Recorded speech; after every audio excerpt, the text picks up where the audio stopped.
Yo! Welcome back to another edition of the Cruising Podcast. I'm your host, Andrew Cruz, and today is April 22nd. We are here. I don't know what we're here for. I don't know what that means. I didn't understand why I said that. I'm sorry. But it is April 22nd, and want to say a big happy number 10th birthday for my nephew, for my youngest nephew, Max. Yeah. 10th birthday. We in double digits, baby. All my nieces and nephews are all in double digits. Do I feel old yet? Of course I do. But yeah, man, happy birthday. So now, you know what I'm saying? I'm wearing my uncle's shirt. Yeah. Okay, sorry, my bad. Let me get it going. All right. But where you can find the Cruising Podcast is on Apple Podcasts, Spotify, Patreon, YouTube, and anywhere you can find podcast needs. If you can find the Z Cruising Podcast. Also, where you find the latest updates to the show is on Instagram at Cruising Podcast, also on Twitter at Nicetown Finance. What are we talking about today? Let me tell y'all what we're talking about today first. Possibly. Actually, this is what we're going to be talking about. Talking about UFC 300. It's been almost 2 weeks, and the dust is settled finally, and we're going to talk a little bit about it.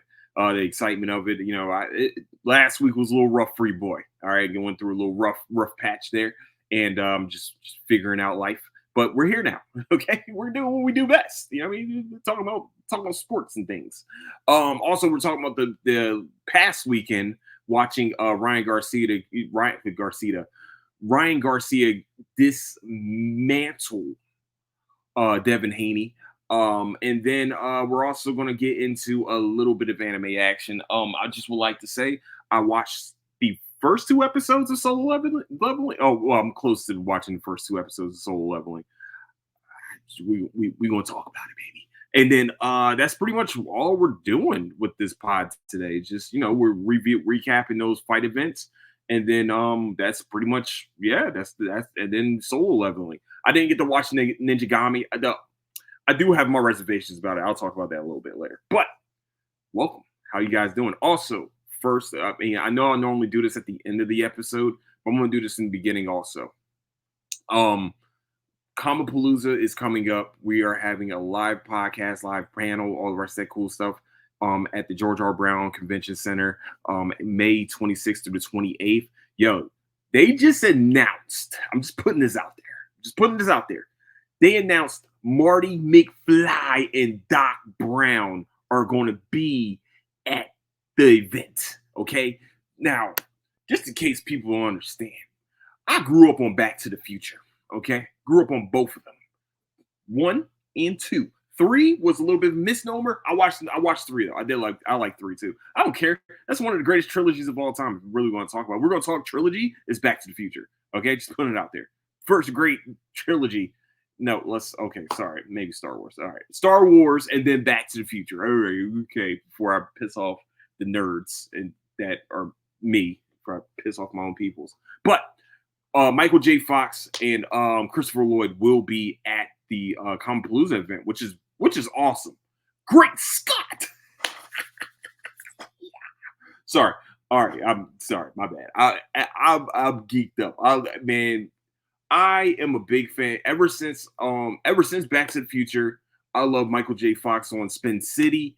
What else was he on? Oh, Frighteners. Well, hey, that movie was scary as shit, but I will watch it. I don't know why, but it was a great movie for some reason. Like, he was like definitely one of his better scary movies ever. But Spin City for sure grew up on that one. People, I secretly. Y'all don't understand how much TV I watched back in the day, man. Oh, I know y'all like, what is Spin City? Yo, it's pretty much office. It's an office comedy, literally. It's like kind of like news radio and back in the day, like news radio and there's other ones too. Maybe for a little bit of Frasier, that stuff like that. It was an office comedy. It was great office comedy. It was, after he got diagnosed with Parkinson's, actually Charlie Sheen took over for his character, and then he came back, I think, for like the last like episode of Spin City. So it was. I know he's probably still struggling. Probably, heck on, man. It's been a long time since he's been really going through the Parkinson's, really, and it's exciting to see that he's persevered in doing cons. wow, that's crazy. That's wild, man. And to see Michael J. Fox, man, I might watch Back to the Future again, baby. I might watch it again. Might got to. You know what I'm saying? This is what we're gonna do. And then they came. I remember when they came out with the shoes, the ones that tied themselves up and stuff. Oh man, woo! I like that. I like that. Okay, my bad. All right, all right, all right. So that is what we're talking. I mean, so I know I talked about my Common Palooza and my own live podcast itself, but I'm very excited about the guests that they have coming. Of course, they got You Can't See Me John Cena coming. You already know, man. Might have to go see the guy, say what's up to him. You know what I'm saying? Yeah, Master Thugonomics, baby. Yeah, yeah. Okay, sorry. All right, we're gonna go and start talking about UFC 3. Oh, also, speaking of wrestling, I would like to talk about wrestling a little bit. We're going to talk about a little tiny bit. Forgot about talking about that. But UFC 300 happened 2 weeks ago, or almost 2 weekends ago. Let's just say 2 weekends ago, or a weekend ago. I don't fucking know how to do time. Please don't judge me. But it happened, and some people were down on it. And for me, I thought it was a great event. I thought they did an amazing job promoting it. Like I was very down on the lineup when I first heard it. When I saw it was Pereira and Hill as the main event, I was like, oh, this is going to be bad. And then you had Wei Lee and Yan fighting. I'm just like, oh shit. And then what I thought was going to be a very great mixed match, which was a very hard fight, because the last time we saw Holloway, what is wrong with me? Max Holloway. The last time we saw Max Holloway jump up to 155, he got pieced up by Dustin Poirier. But I think what people forget in the 155 division is that Poirier is actually very big. Like, he's a big 155er. He could, if he wanted to, go up to 170. He's going to be a smaller 170, but I think 155 is actually like his perfect weight class. And I think Max also didn't really have enough time to, gain the weight and actually sustain the weight at 155. And I think that kind of bothered him a little bit. But him having a lot more time to prepare for Gaethje, he looked a lot different. But we're going to talk about that in a second. Bo Nickel, though, I will have to say, I forgot the other fight that was in the middle of that. There was a fight in the middle of that, wasn't there? Bo Nickel looked very, like, his wrestling is good, is great. It's undeniable how great his wrestling is. We're gonna actually look at the card for a second, because I completely forgot who the fight was in the middle. There was a fight in the middle. Kayla Harrison and Holly Holm. Goodness gracious, what happened? Once again we'll go back to it. Did they start the card? No, Bo Nickel and them started. Oh, I'm gonna mess this up. I know Kayla Harrison and Holly Holm fought. I just cannot remember what's going on right now. Whatever. But Bo Nickel to me was very unsatisfying. How am I going to explain this about what I want to do with him? Oh, UFC, yes, of course, UFC. Come on now. What are we doing here? Thank you. Oh, that's right. It was Charles Oliveira and Sharukin. That's what it was. I can't believe I messed that up. But never mind that. Bo Nickel looked very unassuming to me in the main card. For him to be boosted up to a main card fight, it made sense. They want to make him into a bigger fighter. I think really, if you were going to do that, why didn't you do that for Paddy Pimblett too? Let's figure that one out. I think, and I still would say this, I still will be in contention for it. I think 299 was a better card than 300. It still was a better card to me than 300, but Bo Nickel wrestling the guy pretty much the whole fight and not really doing any damage to the guy, it really made for it wasn't a very exciting fight. Of course it wasn't. He's a very decorated wrestler, and he brought those skills to the mat, and he definitely it was definitely a stark difference between the fight that he had like a couple months ago where he knocked the guy out to him just wrestling the guy down, never doing any ground and pound damage, got one submission attempt and things. It was underwhelming. That's what the word I'm saying. And for some people were saying that he could fight Hamzat already, or he could fight Sean Strickland. I said, you might want to pump the brakes on that one a little bit. Maybe get off his dick a little bit. I'm sorry, just a tiny bit.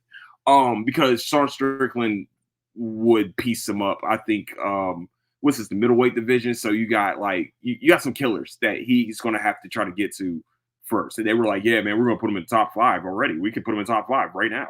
No, you can't. Not at all. Not at all. Especially with somebody that's not afraid of the wrestling whatsoever. It just he's a good fighter. Don't get it twisted. He's going to be good. But right now, I wouldn't dare put him in the top echelon right now with that fight. And that was supposed to be like his best opponent, since he's got into it. It's the most veteran opponent that he fought, and he had trouble getting him out of there because he should have got him out of there apparently.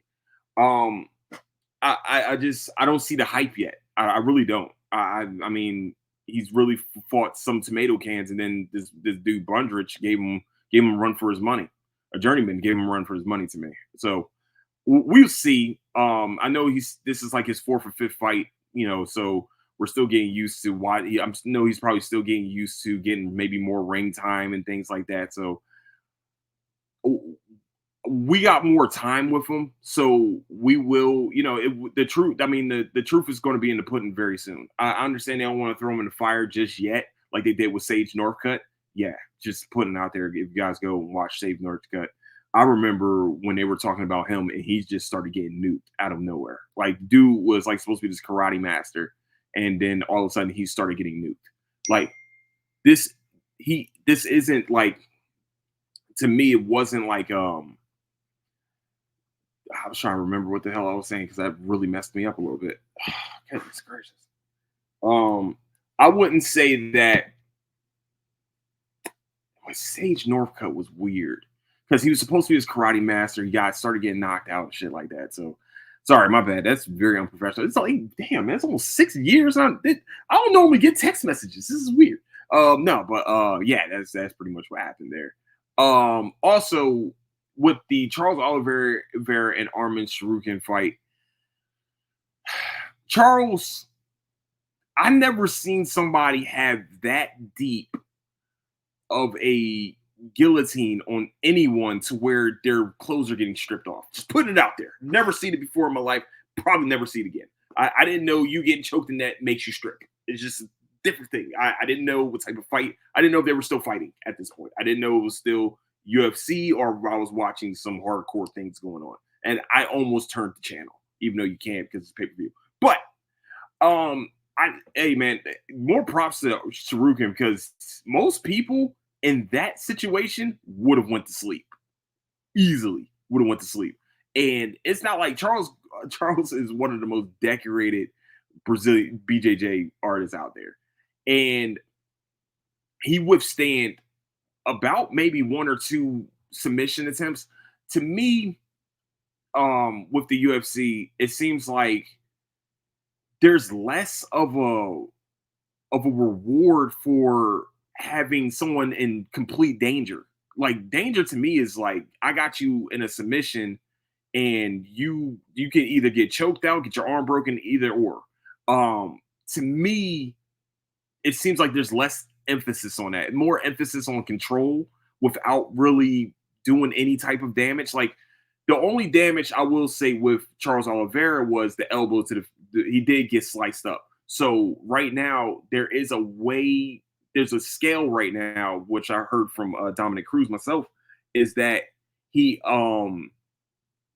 said that the judges really look at damage. So if you can damage the person, make them bleed, make them put more scars on them, close their eyes, anything like that, that's actually weighed very heavy now. And to me, I think that second round where Armin really got Charles down and put some elbows on him, I think that's what really won Armin the fight at the end of it.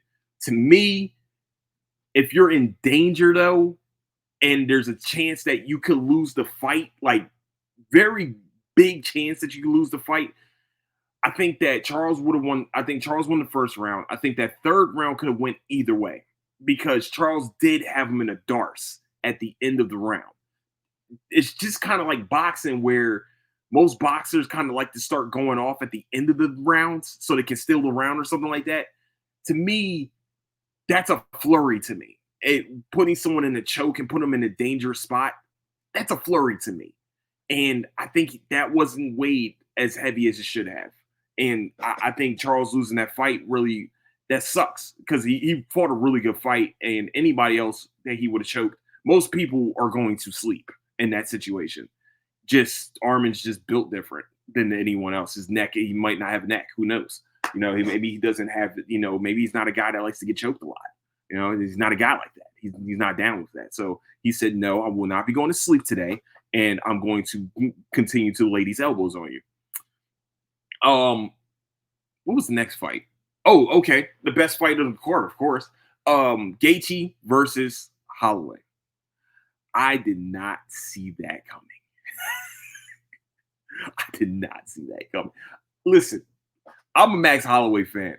I was worried because the last time he went up to 155, he stayed pretty much at the same weight at 145. I was worried about Max until I saw him walk into the cage. And I was like, oh, he had more time. He had more time to beef up and get used to fighting and get used to moving around at that weight. And it's crazy because he looked extremely faster than Gaethje still with the added weight. He looked extremely faster, extremely more accurate. He just, to me, that was a masterclass in boxing for real. And the spin kicks, like him using spin kicks was definitely, that was a different game plan. I don't think I've ever seen him use spinning attacks that much. Normally he's just boxing. He's really just piecing you up with 1-2s and 3s. But man, I've never seen Gaethje just look that much unmatched on the feet at all. I've never seen that before. Like even with Poirier, I think Poirier was winning the first round until he got the head kick. And then, but Max he completely dominated that fight. He did get knocked down, I think, in the fourth. But when they did he pointed at the ground and said, let's get it right here. When he's up 4-1, when he's up literally 4-1, maybe even pitching a shutout in some people's eyes. And he went and knocked him out in the middle of the ring, face down. You gotta change the belt name to like Max Holloway BMF title. That I don't know what it's the Max Holloway BMF. I know y'all wanted this to be Masvidal's. Like this was supposed to be the Masvidal thing, the Masvidal versus Nate Diaz thing. Nah, homie. This is the Max Holloway thing. Like Max, not only does he take these fights on short notice sometimes, but you give him time. You gave him time to prepare. Oh no. I saw the face that Ilya Taporia made. He was like, oh, I don't want that smoke. I don't want that guy. That guy's good. Ooh. Woo. Nope. That's that Hawaiian shit right there, too, by the way. Them Hawaiians get down. If you haven't seen videos of like World Star Hip Hop, most of them are in Hawaii. Let's just be real for a second. Like street fights, if you watch the street fights and you see dudes with like flip-flops and shorts on, board shorts on, 9 times out of 10, they're in Hawaii, okay? They get down like that. Like, if you could go ask BJ Penn. But when Max Holloway knocked out Gaethje, I know there's some recency bias here. I know a lot of people are saying that that's the greatest knockout of all time. I have to say that's my top 5. I love Max. They became he moved into my top 5 favorite fighters of all time. Period, end story. But I will say this in the nicest way possible. The head kick from Leon Edwards to Usman while he's completely losing the fight. You know what? You can't say that because Max was winning. He didn't have to do that. He could have just ran around the ring. No, you hit me. Oh, no, you hit me. Like, he could have did that. But he said, nah. This is for the bad motherfucking title. So I'm going to point down here. We're going to meet in the middle. We're just going to start. We're swinging nothing but haymakers at each other. Whoever goes, if he dies practically type deal. We're going down on this shield for sure. I think that is some people would say that's the most disrespectful knockout. To me, that was really one of the most important situations. That was probably the most important moment in UFC history right now, in recent history, because that moment right there is going to bring a lot more fans. That Netflix deal that they're working on right now, that's coming. That just probably solidified it, because you can. They needed that moment. UFC needed that moment. I know I know it sounds crazy. They needed that moment, because if they didn't get it, that Netflix deal that they're trying to work out, they might be settling for less money. Now they can come to the table and be like, y'all see that? Y'all see that? Yup. Did you see that? Now they can go and be like, here you go. Let me just show you this highlight real quick, and then you just write a number down, and we'll see if we accept. We're just going to write a number down and just accept the number, because that's pretty much where they're at right now. Like that, to me, they solidified that deal with Netflix and whatever money they want. Like Dana White can just be like, let me write this. This is the number we want.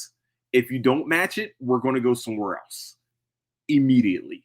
Don't even call us anymore. We're going to block your number, and because you lowballed us, clearly you're trying to lowball us. So we're gonna block your number, and then we're gonna leave. Okay, we're just gonna go. All right, we're no more negotiations. But that, I do have to say, for the moment, that's probably is one of the greatest knockouts of all time for sure. But like I said, man, I think there's so many knockouts that you can say are the greatest. Like the push kick, the knockout Silva knocking out Belfort. It's just, I don't know. I have to put a list together. Oh my gosh, now you got me doing a list. But yeah, I think that's definitely an S tier knockout, though. Let's be real for a second. That was an S tier knockout for sure. I was worried about Gaethje, actually, because he wasn't moving for at least a good 30 seconds. I was very much worried.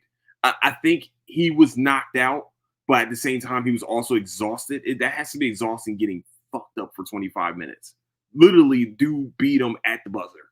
That's crazy, dog. It was a crazy fight. That was a great fight. One of the greatest fights. I would have to say that was one of the greatest fights of all time, though. For sure. That was one of the greatest fights. Yeah. You can sell pay-per-views with that fight. Next, we're talking about Zhang Weili and Yan. I'm not going to attempt to say her first name. Sorry. It's just, I won't be that disrespectful. But I will like to say this. That young lady definitely has my respect. Yan, she was in a she has my respect mostly because she got put to sleep at the end of the first round. She was asleep. I don't care what anybody tells me. She was asleep. You can tell wherever you want. She was asleep. Okay, they had to wake her up in the corner after she was getting choked. Okay, and then proceeded to win a round. She did win the third round. I will say that she won the third round. Now, the rest of the rounds, no, she did not win. Zhang definitely controlled the whole fight. She really has shown that she's one of the better champions right now. And I think she's been the longest reigning champion since Rose lost the title. I think she's been the longest. Every other title's been changing hands for a minute now. Islam, I think Islam just got the title 2 years ago. Volk just lost the title to Ilya. Sean O'Malley just won it and defended it for the first time. She's definitely held the title for the longest. It's crazy. But yeah, man, I'm not going to talk too much about that fight, man. I ain't gonna lie to you. It was definitely Weili just really just controlled the fight for the rest of it. Really just controlled her on the ground and did a lot of damage while on the ground and things like that. Went for submission attempts and things like that. So it's really it was a pretty good fight. I will say, I said, man, if Yan came back and won that fight, I would have been like, that might have been fight. But no, it's Gaethje and Holloway for sure. But we're gonna go to the most disrespectful knockout that I've ever watched in my fucking life. The most disrespectful knockout I ever watched in my life. First of all, Pereira is some type of cyborg, whatever, however you say his name. He is a cyborg. He's not human. He was trained by NASA scientists that just happened to be he's just happened to be from Brazil. And I don't think I've ever seen that guy smile. I still don't think he smiled after he won the title again and defended it. I don't think he's ever smiled, ever. I've never seen it. They said when he came out the womb, he didn't even cry. He just stared at the doctors and said, "Smack the shit." He smacked the doctors. They're going to start doing Chuck Norris things about about Bolton. That's what they're going to do. Bolton did what? Yeah, of course he did. Why not? I've never seen someone take a nut shot, wipe off the nut shot. He wiped it off like he never got hit there. Told the referee wanted to go check on him. He said, "Hold on, no." I like pretty much like, all right, I have target acquired. You're in the way, and then proceeded to walk up to the man and hit him with a left hook to end the fight. Listen, okay, I ain't never seen somebody get disrespectful like that. And the only time I've seen somebody get that disrespectful is when Ngannou knocked out Rosenstruck. Ngannou dropped his hands and just started throwing hellmakers. I wouldn't even say haymakers. He started throwing hellmakers. Okay?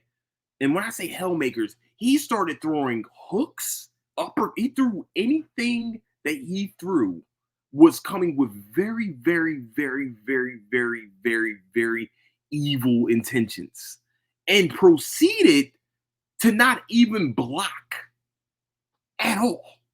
Didn't block at all. He said, "No, I'm not going to block. I don't even care. Your power doesn't scare me." So he just walks up and just starts swinging at him. What is going on? And then I just watched the dude get kicked in the nuts. Told the referee to move. That like pretty much said, "You're in the way." I already got the game play. He already saw the fight ending after he got hit in the nuts. He wasn't even mad. He didn't even react. The only reaction he had was wiping himself off and then telling the ref to no. And then proceeded to throw a left hook to end the night. Listen, I just want to say this. I respect Jamal Hill for jumping in that fight 15 months after tearing, a couple months after tearing his Achilles. Most people don't come back from that injury. That's a tough injury to come back from. That's a very that injury right there ended careers. Used to end careers in basketball and football. That injury used to end people's careers. For him to come back and fight at the highest level, he has my respect. He just doesn't have the respect of Alex Pereira for some reason because the man just walked him the fuck down that whole fight. When he saw that there was no power to be afraid of, he just started walking through him. And I don't know how, but Israel Adesanya beat him, knocked that man out. So I don't know what we need to talk about Izzy. We need to put Izzy in some type of category for knocking him out. Like, if this is just a straight up kickboxing fight, no one has a chance right now. And I was just talking to my brother about this. He can go up to heavyweight right now and look comfortable there.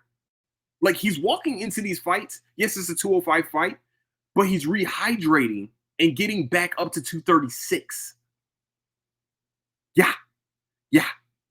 In a day. He's getting back up to 236 comfortably. He looks comfortable, by the way. Looks comfortable at that weight class. So, 4 more pounds. Most of the heavyweight champions are between 240, and I think the limit is 265. I think the limit is 265. It doesn't matter because I think the only person in the heavyweight division right now that can actually beat him soundly it's John Jones, because John Jones isn't going to play that game. He's going to be like, he might play it for a second, and then one of those leg kicks will be like, nah, we're not, we're going to this ground, and I'm just going to beat the brakes off you while you're on the ground. And you're going to feel all where the elbows are coming from. They're not, it's not going to happen. It's not, no. I feel like John is too old to be exchanging with guys like him, and he will not be doing that. I will coach him myself and be like, hey, we still standing? What are we doing here? Oh, the match hasn't started yet, but we're still standing. Why are we, what the match? Like, let's ring the bell. We're not standing whatsoever. What are you standing for? I don't even want, no, I want you to do what you did to Shogun. I want you to crawl towards that gentleman over there, because he's not, I don't want you getting kicked. I don't want him punching you. Not at all. Yeah, I don't care. I don't care. You could be one of the greatest fighters of all time. I still don't want him. I don't want him to touch you. That doesn't work for me. It doesn't work for me, not whatsoever. I don't want you to fight that man at his best. Get him onto the ground, beat his ass on the ground. We're not doing that fight. Okay? I'm not playing. We're not playing those games, because that dude is nuking everybody. How did Israel Adesanya somehow play possum and knock that dude out, bro? It just tells you how great Israel Adesanya is. The dude has beaten, he's only fought, what, 8 fights? He's only fought, what, 6 or 7 fights in the UFC? And 5 of them have been against champions? Former champions? 5 of them in 2 different weight classes, by the way.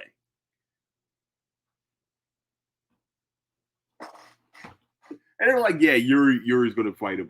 No, why? I don't even want to watch that fight. Like, we already know the result. Like, that's the crazy part. He can't even, like, the dude can walk around and win titles in 3 different divisions. I really don't see anyone in the heavyweight division beating him. Even Tom Aspinall. He's a beast. Don't get it twisted. Tom Aspinall is a beast. But, like, the problem is Tom might play the game with him. I think everyone in the heavyweight division will play the game with him except for John Jones. That's the only person. John's going to grapple him. He's going to put him in dangerous situations to where he's going to be very uncomfortable. I know that he was training with Glover Teixeira. That does not matter, because John's a different animal. That's a different monster that we're dealing with here. Just putting it out there. So yeah, I don't know. I don't even know the game plan to beat the dude. There's no game. The only game plan is to tackle him like as soon as possible and make sure that he doesn't punch me in the face upon entry. That's pretty much all I can really give y'all. That's the only advice I can give a person. Like that, yeah, guys, he's good. He's like how the Kevin Hart joke where a dude, like, he fought the dude with karate or something like that. He's like, hey man, you better watch out. He's good. He's good with his left too. Like, I don't know. I once again, Jamal Hill, I know he tore his Achilles at a basketball game. I know that this is his first fight. He should have took a tune-up. I know UFC don't do tune-ups, but he should have took someone. He should have fought someone else before he fought that monster. Somebody else should have fought him first. I respect Jamal for doing that. I know he wanted to get his title back. Blah blah blah. That's not the fight that you come back to from that type of injury, especially if you don't even know what type of power you have behind your shit at that time. It's crazy. So UFC 300 really did live up to the billing to me. It lived up. It actually went above expectations, because I thought it was going to suck. I ain't gonna lie to you. I thought it was going to be a very bad card. I think they did a really good job with it. I really do. And then Dana White is the most pettiest billionaire I ever watched in my fucking life, bro. Yo, dude is the pettiest dude ever, bro. Like, what was it?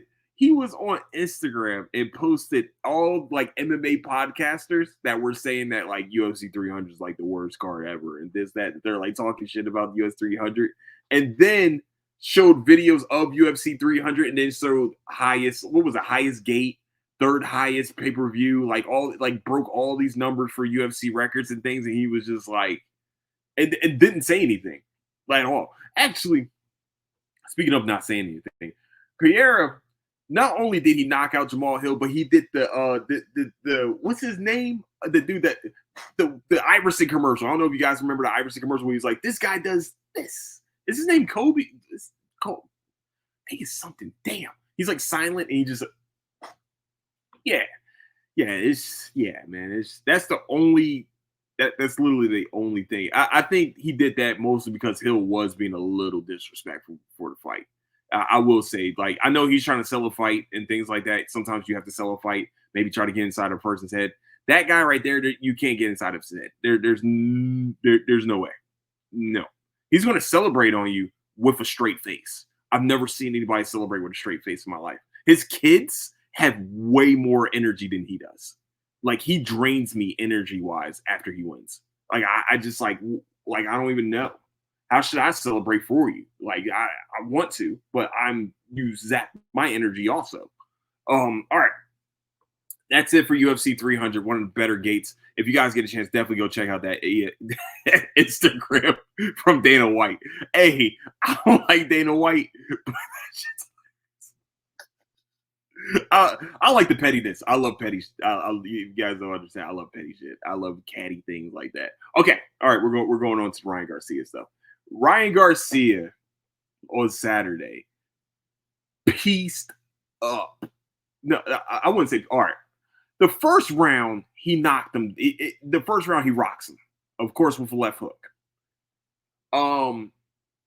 With Haney versus Garcia is build up. You know, all right. So let me give you all the build up real quick. Apparently, Ryan Garcia was doing all this stuff where he was doing all the crazy things. He he was held down at Bohemian Grove or wherever, did all the rest of that cool stuff.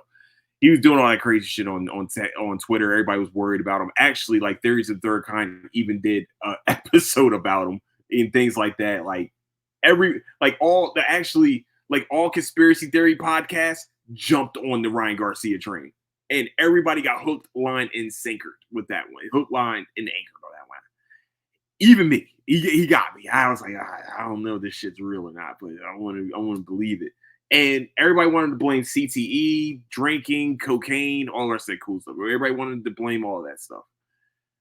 Dude was really playing chess. When the rest of us were just thinking he was playing checkers, okay? We thought that he was trying to king us when he was already on his own side of the board. I didn't understand it. So what he did should be studied for real. For everybody to be worried about. I think even his ex-girlfriend was like in on it too. Like his family was in on it. Like he did everything possible to make this look as real as possible too. That's amazing. The Andrew Tate situation. I wonder if Andrew Tate was privy to him doing that. First of all, I wonder if he was, or if he wasn't, then damn, this dude needs to become an actor next. That's the next line of work for him.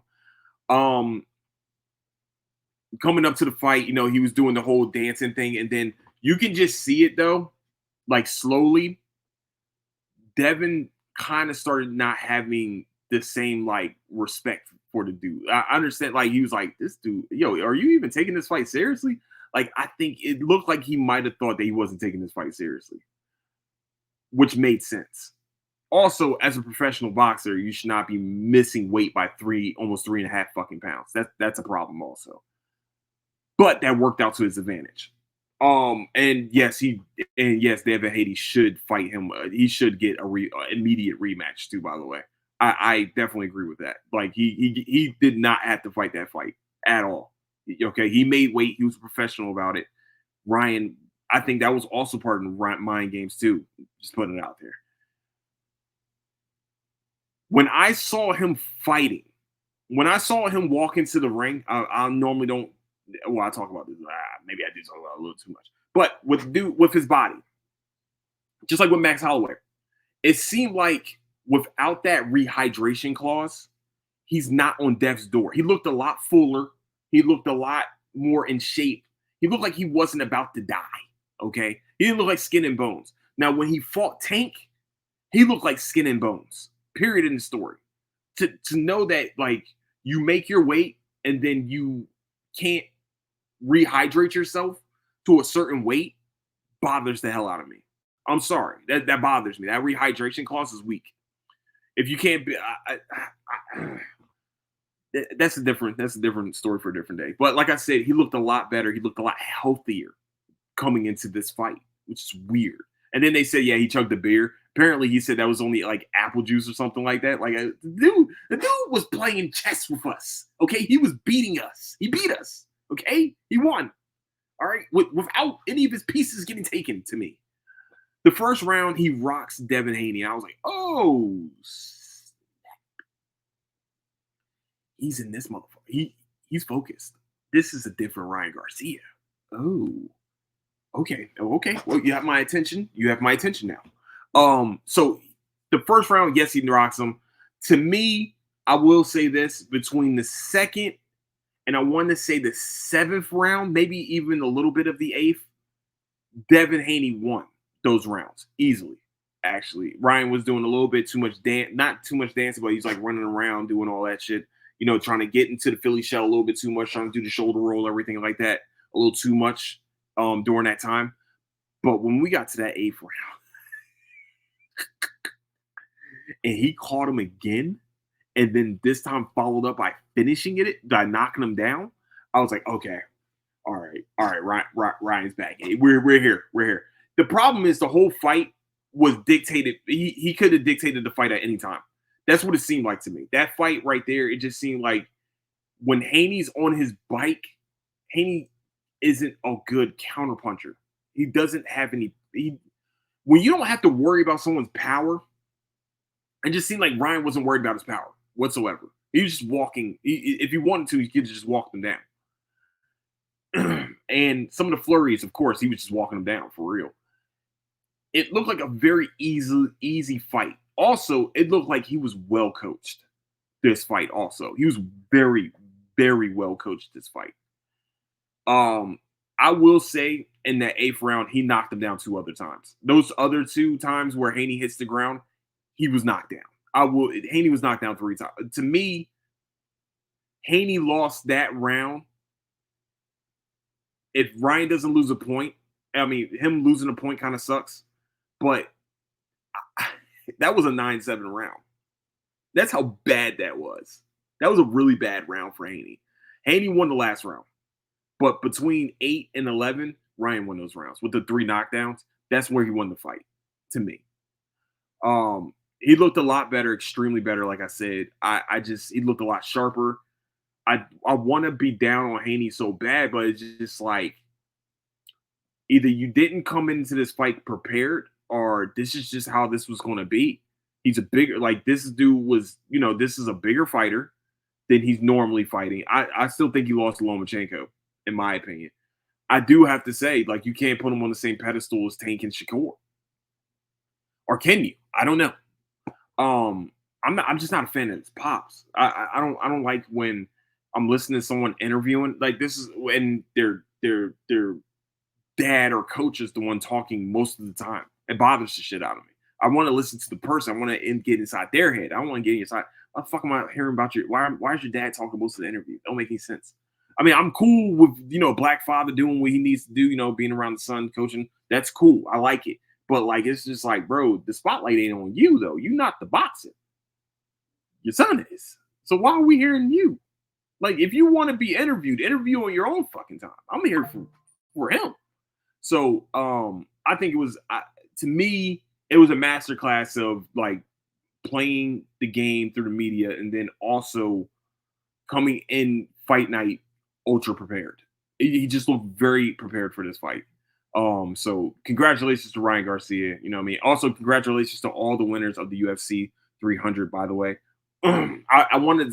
There's not too much I can talk about with boxing. Boxing pisses me off because it seems like once people start trying to get off, they hug and shit. It's just like, this shit's stupid. I hate this. I can't watch this anymore.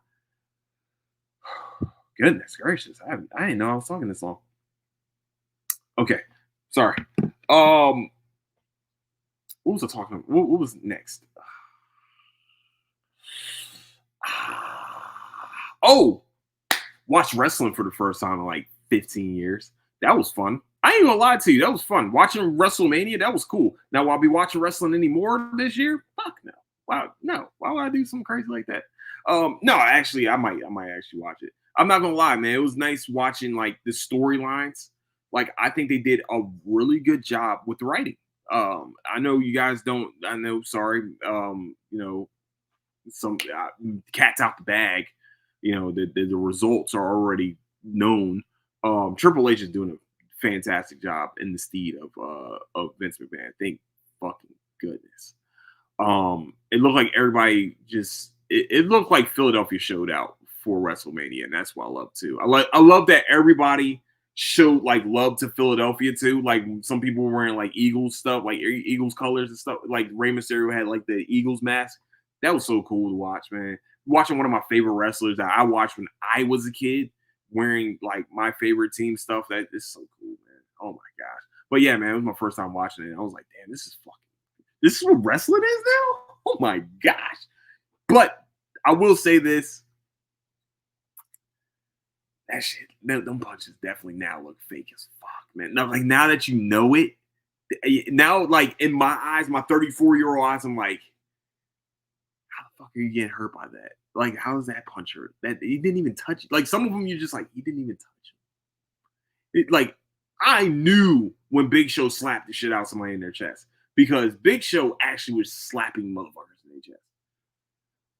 I don't know. I don't know, man. It was cool to see Undertaker though. It was cool to see John Cena, of course, The Rock, like all the older heads. I know people wanted to see Stone Cold Steve Austin knee, but that's just the way things roll. But might watch some more wrestling here coming up soon. We will see, baby. We gonna see. Sorry. All right. So I started watching this new anime called Solo Leveling. Everybody's been talking about it. I wanted to wait until the whole season got put down until I can watch it. I've been watching it on the bike, so like don't judge me. Okay, so I get through episodes very slowly. I need to watch Jujutsu Kaisen. I need to finish that. Fuck, we're doing next. Actually, that's what we're going to do first of all. But Solo Leveling, I would like to say this, Joe. You know it's going to be a badass anime when motherfuckers die in the beginning, where people are just getting murked in the beginning, and that's what happens here. Pretty much, it's a live action video game that's happening. That's all I'm going to tell you guys. It's live video game stuff happening. Like you're doing like these dudes are doing dungeon raids and like fighting goblins and big ass ants, but they can actually die in the game and level up. No, well, it's explained that they can't level up. But I think if it's called solo leveling, they can level up in real time. And like they get in like shards and shit so they can pay for better weapons. Pretty much, if you want, you can pay to win inside some of these dungeons. And I'm just gonna say this. That's a cool ass concept. And I can't wait to finish it. Just putting it out there. But solo leveling, checking it out right now. Very fucking good. Very fucking good for the first 2 episodes right now. Great. I like it. I like this type of stuff though, man. Like it's like they kind of like tie in video games, like shit like Rise of Shield Hero tied in video games. I never finished. I need to finish that. There's so many in the back burner right now. I need to finish. But will I? But yeah, man. Solo Leveling, definitely go check it out. It's great. Ninja Gami. I need to watch the newest episode first of all. It kind of fell off a little bit, and here's why. I hate CGI sword fights. I hate them with every fiber in my being. This is why I think one of the worst animes I ever watched was Sword Guy. Sword Guy was a bunch of samurai people wearing these mech suits to fight with their swords. So really, if we're being honest, there's no consequence for getting hit with sword strikes. There's no consequence. So when Ninja Gami started doing that, I was like, oh, this is turning me off. I don't like this. This is whack as fuck. I don't like it. Like I liked it the first couple episodes where it's him and there's consequences. Like if he gets sliced, he's getting sliced, not a damn big ass metal machine getting sliced. It's him getting sliced. It's him possibly dying. But with like the later episodes where they're fighting in mech suits, I'm just like, yeah, the consequences aren't there. Like they're minimal. They're there. They're still there, but the same consequences can be avoided. And then just sitting here watching, it's just like you start, and then some characters you can get connected to, but don't get connected to. But overall, I like the anime, like the whole CGI fights though, man. That shit's stupid as fuck. I hate them with every fucking fiber in my being. But they say that they're going back to hand and straight sword fighting between those two, between him and Crow. So I'm very excited. Higan and Crow. I'm excited about that though. I can't wait. I should have watched it this weekend, but life came at me pretty fast. I went to sleep a lot. I caught up on a lot of sleep. But I will be watching it. Also, okay. So program notes. So this week, I want to try to have another episode on Wednesday. Wednesday, we're going to be talking about the Deadpool Wolverine trailer that just came out and some other stuff, you know, especially leading up to Comapalooza and things like that. And I'm going to try, I want to have a Patreon episode tomorrow. Told y'all, man, Sad Cruz is gone, baby. Sad Cruz gone. So we're going to go back to Patreon tomorrow. I should have did a Patreon this Saturday. I don't know what the hell is going on. But there's going to definitely be a Patreon sometime this week for sure. So if you guys do, go check out the Patreon. It's going to be amazing. But with that, that is the podcast for today. Just going to not redo everything, but if you guys get a chance, please go to comapalooza.com. Houston, I think it's Houston. I'll put the link in the bio. But definitely go check out Comapalooza. I guarantee you'll have an amazing time. I guarantee it. With the cosplay, if you're a cosplay player, yo, they got contests that you can win some stuff. You know what I'm saying?